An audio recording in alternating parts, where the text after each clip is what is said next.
Thank you, Mr. Chairman. Appreciate the opportunity to present this amendment. This deals with Corps of Engineers new program that was put in place 2 years ago, specifically in the New Orleans district, called the Modified Charleston Method.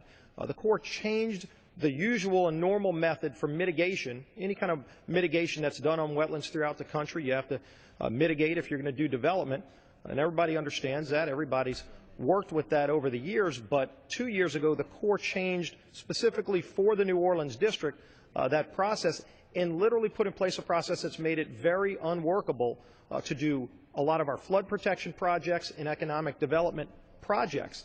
One of the things that we're doing here, this amendment, by the way, is identical to language that we passed in the same appropriations bill last year. So the House is already going on record saying that this is an unworkable plan by the Corps of Engineers. This new MCM method, as it's being referred to, has literally shut down many flood protection projects and economic development projects in South Louisiana. So I think what we've been saying to the Corps of Engineers is let's work together on putting reasonable rules in place. But this rule is unworkable, so much so that the Corps didn't even use these rules when they were doing their own projects.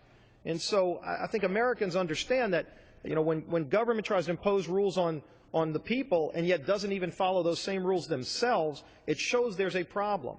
And yet that's what's happening in this case. And so all we're saying is everybody understands we need to do mitigation. But when the Corps comes out with these new rules that triple, in many cases, the amount of mitigation that needs to be done to a point where it's unworkable.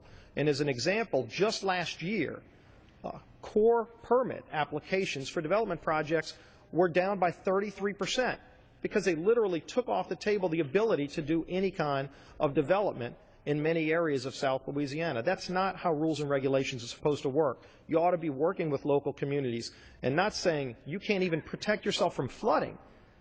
Literally, you look at the wetlands rules, they're preventing us from restoring wetlands with these rules on wetlands. It doesn't make sense. It's something that's unworkable, and this amendment addresses this problem and says the Corps can't move forward with the Modified Charleston Method, and then let's go back to the table and put some rules in place that actually make sense, put some common sense rules in place.